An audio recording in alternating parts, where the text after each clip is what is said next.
All right, welcome to UESCA's first vlog. My name is Rick Prince. I'm the founder of UESCA, and I wanted today to talk about cancellation policies. I get quite a few questions about the business side of coaching, and while there are certainly a lot of aspects to it, one of the more sometimes complicated areas is a cancellation policy. To be clear, if you're running a coaching business, you definitely want to have a cancellation policy. But typically what happens is, especially in a commercial environment, is it usually favors the side of the coach or the fitness professional or the gym, any of that kind of stuff. I spent most of my career in the fitness industry, and usually the cancellation policies were to the benefit of the gym or the personal trainer, where if the client canceled, the personal trainer would get to charge them, but if the reverse happened, the personal trainer, nothing would happen to the personal trainer or the coach.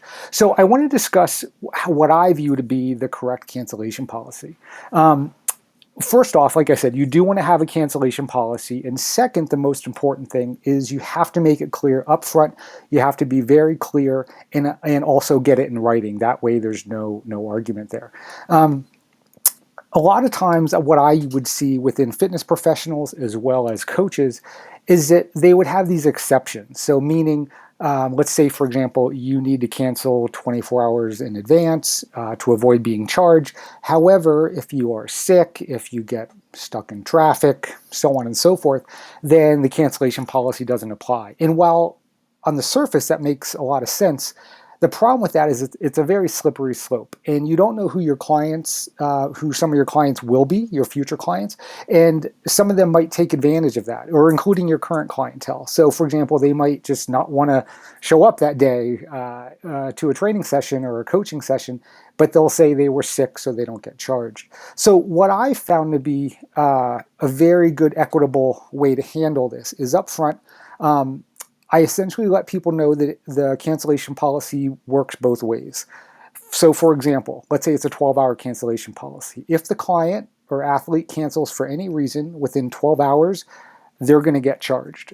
Conversely, if I cancel within 12 hours of the session, they get a comp session or a refund or whatever the case may be. There's no exceptions. There's no exceptions for sickness, no exceptions for being stuck in traffic, anything like that. But that's, again, a two-way street. So if I get sick and I cancel within 12 hours, they still get a comp session. And the reason why this works is because it eliminates those exceptions, being sick and all that kind of stuff. And it's fair, completely fair both ways. The other great thing about this policy is that you learn up front if this might be a quote-unquote problem client. So for example, if you say this and someone gives you grief about it, you know that this probably isn't an athlete that you'd want to work with anyway, because there would be a lot of problems with no-shows or cancellations down the line where they'd fight you over the cancellation policy. So I also think it's a very good screening tool to use, especially for new athletes or new clients. Excuse me, to just see if that's someone that you actually wouldn't want to work with. So it has a lot of benefits. But that's what I would recommend.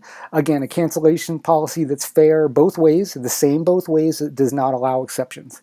All right, so that is our first vlog for UESCA. Hope that helps, and we'll see you soon.